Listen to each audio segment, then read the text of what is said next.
Hello everybody and welcome to today's unboxing video looking at the North American F-86E from PM Models in 1/72nd scale. For those that don't know, PM Model are a Turkish brand and are usually known for being, I don't want to say old and crap, but they're known for being old and crap. Sometimes, however, there are some fantastic kits that they have done, some interesting subjects. For example, the Hawker Sea Fury, which I've featured on a video before, but most of the time they tend to be fairly low budget kits. This video is just looking at the box, getting my initial first impressions, and then we're going to build it in a later video. So don't forget to subscribe if you wish to be notified when that happens. Apologies for the weird shadows that are forming. It's because I've got my mug of coffee. I've covered up the brand. So on the front we are faced with typical PM Model branding of the modern age. We've got the brand at the top there, the aircraft here. It tells us it's part of the Flying Swans display team. More on that later. We've got the scale down here, which is 1/72nd, and it tells us it's a model kit. If we flip it over, we have exactly the same thing. So both front and back are identical. On this long edge, we have, again, same information that we already know, and then some other aircraft in the PM range, the Dassault Mirage 3, the F-100C Super Sabre. Oh, and of course, don't forget the product code PM208 on there if you're looking for this exact one. On this long edge, it tells us that it's made in Turkey, and then a big sticker over it telling us that it was imported by Bachmann. So there was obviously something underneath that. In fact, for science.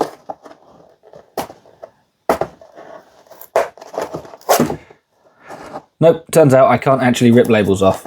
Well, there was probably something underneath there. I don't think it was that important, but oh well. And both shop edges are identical, giving us the same artwork as we have on the front of the box, and then the product code and description with the exact same thing there. So without much else to look at, I guess we should open up and see what's inside. Slight disclaimer, I have already had a look in this before because I am often impatient and want to see what's going on. So the bag is open. It usually has a sticky bit that seals over it, but that has come off. Still, shouldn't interfere with anything further. As tradition dictates, I'm starting with the instructions and other accessories. So here are the instructions. Very small, smaller than my hand, and I don't even have big hands. We have some nice artwork of the F-86. It gives us a little history, presumably in Turkish, as I can't read any of it. There does not appear to be any English. We do have some general stats for the aircraft as well. Opening up, we have the instructions. Yep, that's it. Step 1, assemble the fuselage together. So we've got zero interior, nothing at all, no pilot, no seat, nada. It does, I think, tell us to add weight. I say I think because this is not in English. Yes, do a thing there and then something will happen. Step 2 is over here, so we've got 1 and then slide across to 2. That is stick the wings and canopy on. I see. Brilliant. And then step 3 is the undercarriage. Done, sorted. Plain done, finished, finito. On the back we have the colour callout, which is an incorrect name because it's a black and white callout. Just one scheme included. It's in black and white, as you can see, so it's just multiple shades of grey. It tells us most of it is silver, some of it is burnt metal, some of it is black. That is it. No mention of the fact that there is obviously a white colour on there and on the tail as well, you see? Again, let's just make sure I haven't gone mad. There's so many things to look at on this piece of paper, it's easy to miss one. Silver, burnt metal, black. That's grey, darker grey, black.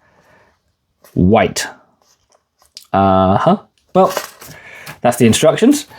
Next, we have a little postcard, which tells us silver, red, and white are the colours that are used, but it's also a colour call-out, so we can see that they are silver, red, and white. That's the side profile, and that's the top and bottom profile. So just for comparison, we have a black and white call-out telling us 3 colours, and then a colour call-out showing us 3 colours that are a slightly different 3 colours from the 3 colours that are mentioned here. Yes, logic. Wonderful. So does that mean we don't paint black on this one, but we do on the... Whatever, I'm done. Get out of my sight with your inaccurate bollocks. Right, here we have a decal sheet. Wow, I mean, firstly, that's considerably bigger than the instructions. And secondly, they are basically the entire aircraft. It does look like, yes, I can see it now. If I get the light on it right, you can, no, you can't really see. It's white, it's off-white backing paper, but there is a white mark, a white section on all of the red sections, if that makes sense. These decals are red and white. There we go. We have a swan. In fact, we have two swans. There's one. There's the second. So we've got swans. We've got more swans. Fine. Okay. Yeah, they look physically usable, I guess. That's it. And then over here, we have the plastic parts, which, as per the instructions, don't really extend very far on the desk, do they? It doesn't give us much. Starting with the fuselage. There it is. Two halves of a fuselage. The plastic feels fine. It's not greasy or anything. It's dense enough. There's some residue stuck on my finger. I wonder what that's from. Weird. There's some flash down the bottom here, and the panel lines are raised, and yeah, I mean they're present. I wouldn't say they're straight. They look crude, which I guess is to be expected for a PM kit. No interior detail whatsoever except for these pins. Bearing in mind that they don't give you a pilot or any seat, I'm not entirely sure what the purpose of the pins would be. If we get one of my spares, it's the sound of me rustling, if we get one of my spare pilots, there's this fella here, and that's probably an Airfix fella, looks to be Second World War era, and we stick him on the pins, you'll see that there is no way in any logical combination that pin would ever be useful for a pilot. You could, I guess, use the pins to then stick his feet there, maybe? No, he wouldn't sit properly, would he? Unclear. There is no engine intake or anything, so you're going to be able to see right the way down the plane, except for this small hole at the back for the exhaust. Do we have locating pins? Yes. We have 3 locating pins each side, and even though it's not mentioned in the instructions, we have what appears to be a cutting for a stand. I'm saying that like I don't already know that there's a stand right here. Yes. Okay, that looks bad. Wings. There we go. 1 piece for port, 1 piece for starboard. That is it. Panel lines are incredibly raised, much like, I didn't really mention on the fuselage, I said that they were there and they were crude, but they are also the polar opposite of the Airfix Spitfire Mark I, which is known for having trenches as panel lines. Well, you'd need a footbridge to climb over these panel lines. That's where the undercarriage goes, that pin there, that's it, nothing. So if you do it with the wheels up and put it on a stand, there is presumably no undercarriage legs or anything. Let's just double check the instructions. No, there's not. There's no detail of the doors or anything. You'd just have random plane. Huh. Okay. Interesting. Yeah. Let's just remove one of these parts. I wouldn't normally start cutting parts off in an unboxing, but we remove it because, as you can see here, this is the surface which will mate with the fuselage. This is the starboard wing, and it's got this huge grey line down it, raised bit. So if you actually try and fit it, God, that took a lot of force. You're always going to end up with a gap, so you have to remove that first. It's where the 2 halves of the machine come together. It's just not a tight enough bond. Fine. wings. And then the other sprue is all of the other stuff. We've got the nose. Looks very sad. I always think the Sabre looks like a sad plane. And then we have, I don't know why, we have recessed panel lines for the tail. So it's raised everywhere else. The tail, now we're going to recess that. Yeah. Let's have that completely different to the rest of the plane. Brilliant. Thanks, PM. Loving your work. We've got wheels which are round. That's about all I can say about them in a positive way. And the undercarriage legs, which have no detail whatsoever. The undercarriage bay doors, which have no detail whatsoever. Basically, it's basic. It's about as basic as a kit can be. We also have a clear sprue, and normally I would try and leave these so that they don't get scratched, but let's face it, there's so little to the kit that actually it doesn't really matter, does it? I think that a scratch is the least of my worries with this. So let's have a look anyway. Unnecessarily complicated just getting it out the bag. Right, straight away there's a scratch. So, yep, never mind. Can you see that right there? Awkward. It does have, it's also got a load of flash on the inside. Right there.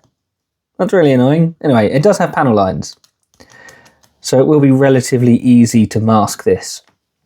They are raised panel lines, but if you're putting the tape in there, that's fine. So yeah, that's okay. It's pretty clear, other than the scratch on it and the flash.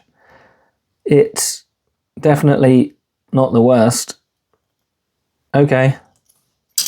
And finally, not mentioned anywhere in the instructions, we have a stand. It's a very pointy stand. Looks like something from Starfleet. Pointy stand, all clear, no branding or anything on it, just a few holes.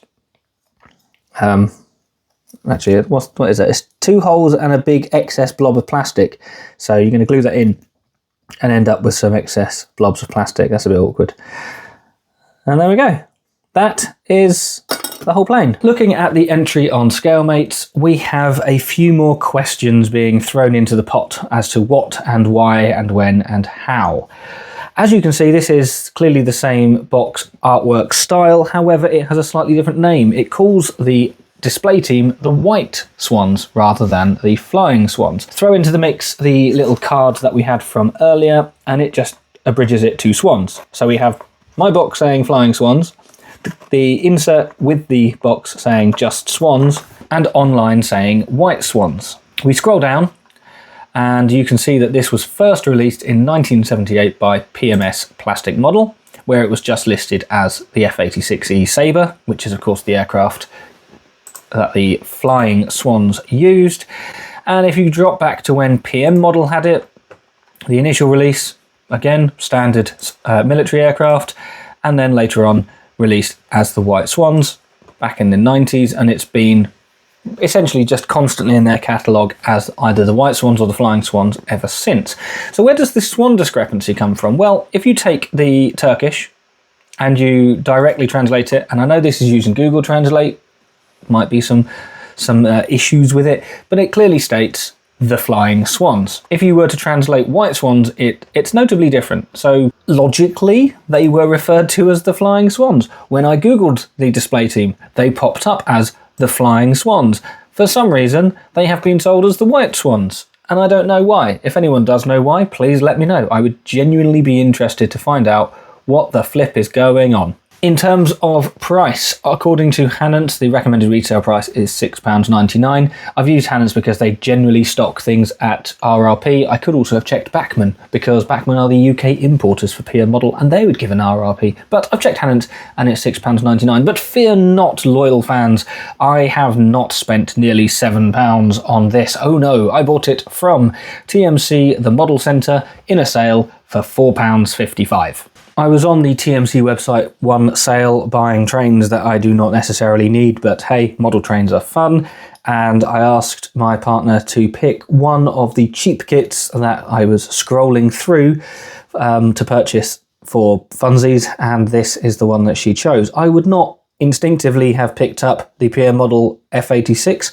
I've made a Sabre before, but it was the old Hella tool. That is pretty good, but I wouldn't instinctively pick this up. So thanks to her for bringing more pain to my life than perhaps I should have. But with that, there's not really much else to say about it. There's so little included in the box that there's just not much to talk about. So I'm going to wrap this one up. If you've liked the video, give it a like. If you've disliked it, give it a dislike. If you would like to set my expectations, having built this kit yourself, drop a comment below, let me know what to expect. Do you think I should build it with the stand, without the stand? Bearing in mind that I will probably build this quicker than it will take me to edit the video, so this will probably be finished by the time I finish this mug of coffee. So let me know what you'd like to see, and you might end up being disappointed, you might end up have proven right. I will retrospectively just say that I followed your decision if it's the one which I actually went for. You can also become a channel member like the people appearing on screen. Channel members get exclusive first looks at what's going on my desk, so generally speaking when I finish a model, or at least once a week, something like that, I will share updates. If you're interested in that sort of thing, then you're welcome to join them. If not, don't worry about it. Just watching the video is enough for me. And on that note, I'm off to chuck this together, or maybe even in the bin. Who knows? Thanks for watching. Bye-bye.